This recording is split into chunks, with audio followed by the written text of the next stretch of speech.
happening every week, all spring at Kmart. Everywhere you look, as long as you look in Kmart.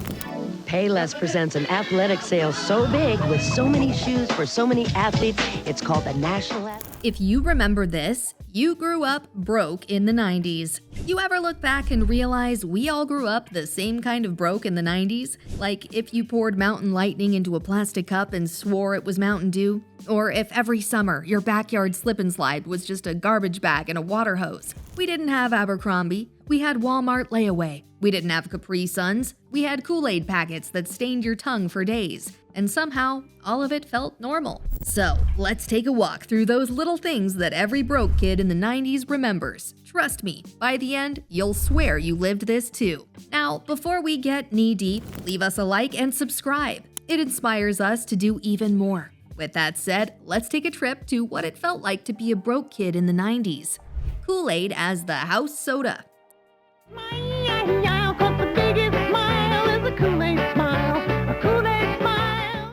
Let's be real, Kool-Aid was the broke kid's soda.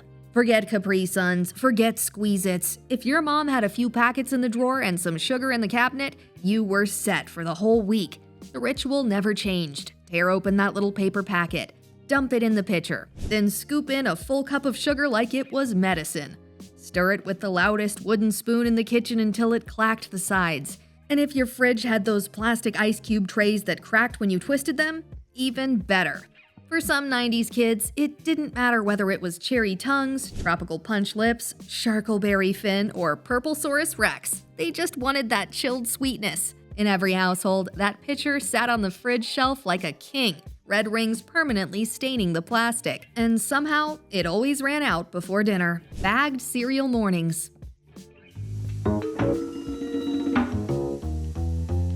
And right next to that Kool-Aid pitcher, you already know what was waiting in the cabinet. Not Lucky Charms, not Cinnamon Toast Crunch. Nope.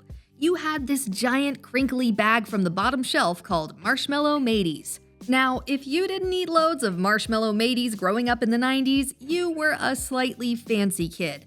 But if you did, you'd know they are Frosted Flakes knockoffs, so sugary they cut the roof of your mouth. And yet, you poured those bowls the size of your head because those bags were so huge it felt like they would never finish. And tell me you didn't go digging for marshmallows first, even though they were harder, sweeter, and basically little jawbreakers. The sound of that bag crinkling at 7 a.m., that was the broke kid alarm clock. And if you got the off-brand Fruit Loops, the whole kitchen smelled like fake lemon before the milk even hit the bowl. Off-brand soda pride. Later in the day, after the cereal was long gone and the sun was doing its thing, that's when the soda came out. And not the good stuff either. Broke kids in the 90s had the proudest lineup of knockoff sodas you've ever seen. Mountain Lightning, Dr. Thunder, Cola in a plain white can that just said Cola. You'd crack it open, hear that first fizz, and swear it tasted exactly like the real thing. At least for the first 5 minutes. After that, it was flat sugar water and nobody cared. Because at the barbecue, every kid had the same plastic cup sweating in their hand, and that was enough. And if your family grabbed the grape or orange flavor, whole house smelled like candy. That was broke kid soda, and we drank it like it was magic. Garbage bags as slip and slides. But watch out for the Crocs! You run, you slide!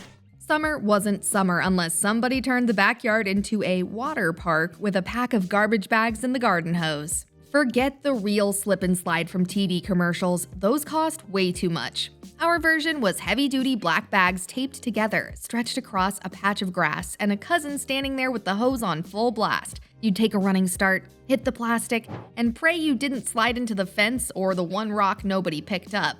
Half the time, you ended up with grass burns, and the other half, the bags ripped mid-slide. Didn't matter. By the end, everyone was soaked, muddy, and laughing like it was the best ride in town. And in a way, it was. Because when you're a broke kid in the 90s, garbage bags and water were all it took to feel rich. Fast food as a rare treat. Yo quiero Taco Bell. For broke kids in the 90s, fast food was like hitting the jackpot. It wasn't an everyday thing. It was a coupon tucked in mom's purse. Or maybe your birthday if you were lucky. Rolling up to McDonald's drive-thru felt like a holiday. The smell of fries filled the car, and you were already fighting over who got to open the Happy Meal box first. And those toys, legendary. I'm talking about the week teeny beanie babies dropped in '97, when kids were trading them like gold at school. Sometimes it was Burger King, sometimes Taco Bell, but it always felt like an event. Sitting in that booth with your paper crown or your tiny plastic toy, you weren't thinking about money, you were thinking, this is the best day ever. Homemade Halloween heroes. Halloween was the broke kids' Super Bowl, but instead of shiny costumes from Party City, we had whatever mom or grandma could throw together from the closet. Bedsheet ghosts with holes cut too small for your eyes, a cape made out of a pillowcase that smelled like laundry detergent, face paint from the dollar store that cracked halfway through the night but looked amazing in the porch light, and duct tape? That was our secret weapon. One year, my cousin showed up as a knight in full armor made out of cardboard and duct tape, and the whole neighborhood thought he was a genius. Sure, the kids with store-bought costumes looked slick, but broke kids? We had creativity on our side. A cardboard robot got more laughs. A homemade witch got more candy. Halloween wasn't about who spent the most money. It was about whose mom had the best imagination. Birthday parties at home with homemade cake. Now, if Halloween was our Super Bowl, birthdays were the championship parade right in the living room. Forget Discovery Zone or Chuck E. Cheese. Broke kids celebrated at home. And honestly, it was perfect. The house got a quick makeover in about 20 minutes, folding chairs dragged in from the kitchen, plastic tablecloth from the dollar store, Kool-Aid mixed up in that same stained pitcher. And then, the star of the show, Mom's sheet cake. It wasn't a bakery cake and definitely wasn't fondant. It was just a rectangle of funfetti or chocolate, baked in a pan that had scratches on it from years of Sunday dinners. Frosting was spread with a butter knife, with dollar store candles pressed right into the icing.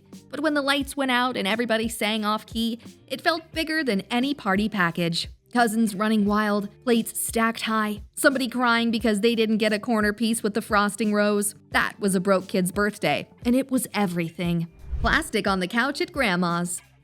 After the birthday cake sugar rush, you knew exactly where you were headed next, and that was Grandma's living room. For those who had super chill, fun grandparents in the 90s, you remember how the living room felt more like a museum exhibit? If your grandma bought her couch brand in the 70s, she was definitely determined to keep it that way forever. So she wrapped the whole thing in thick, crinkly plastic. In the summer, you'd sit down and instantly peel back up, legs sticking like tape. In the winter, it was as cold as a refrigerator shelf. And forget about stretching out. That couch wasn't for lounging. It was for looking. Every family had that good room nobody was allowed to mess up. Lace doilies, plastic flowers, and a TV you weren't supposed to touch. But the couch? That was the crown jewel. Grandma would smile every time she pointed at it. 15 years later, it still looked brand new, and your thighs still had the marks to prove it. The rent-to-own Dream TV. Right now at Rent-A-Center, you can play a great new game called Everyone's a Winner. It's great because every card is an instant winner. Every broke 90s kid remembers when the big TV showed up. Not because mom and dad hit the lottery, but because Rent-A-Center delivered it. That was the magic. One day you had a little box with rabbit ears. The next you had a massive screen sitting in the corner like it came straight from the future. Movie nights felt like theater nights, even if the sound was just cousins talking over the dialogue. Of course, the payments were endless. Parents joked about owning that TV twice by the time it was paid off, but nobody cared. That giant screen was a badge of honor. The living room glow on a Friday night, the VCR humming, popcorn in a dollar store bowl, it felt like luxury. And if the remote needed tape to keep the batteries in, that was just part of the setup. And if the TV made the house feel rich, the bedrooms told a different story. Sharing rooms like a sleepaway camp. Having your own room in the 90s felt like winning the lottery. Most of us didn't get that. We got bunk beds stacked to the ceiling, dressers crammed with clothes that weren't even ours, and cousins who somehow turned a sleepover into a month-long residency. Privacy didn't exist. Someone was always borrowing your blanket, hogging the fan, or telling you to stop breathing so loud. But here's the thing. That chaos was also where the best memories lived. Whispered secrets after lights out, flashlight games under the covers, arguments over who had to sleep on the top bunk that ended in giggles 10 minutes later. Sure, you dreamed of a room with a lock on the door, but looking back, those crowded nights made the house feel alive. And if sharing a room tested your patience, summers without air conditioning tested your survival skills when a single box fan became the whole family's lifeline. Fans in the window instead of AC. Summers without air conditioning hit different when you grew up broke. Every bedroom had that one dusty box fan shoved in the window, humming like it was working overtime. Half the family swore if you faced it outward, it would pull the hot air out. Did it? Who knows? We believed it anyway. At night, the curtains puffed in and out with every spin, like the house was breathing. Everyone crowded into the one room felt a little cooler, especially when midnight hit. It wasn't glamorous, but when that breeze finally blows through the window, it felt like pure heaven. And if summer survival came down to a window fan, surviving school came down to your outfit, which usually meant Payless sneakers and Kmart jeans. Payless over brand names. Payless presents an athletic sale so big with so many shoes for so many athletes, it's called the National Athletic. Walking into school in the 90s was a fashion showdown, and broke kids knew exactly where their sneakers came from.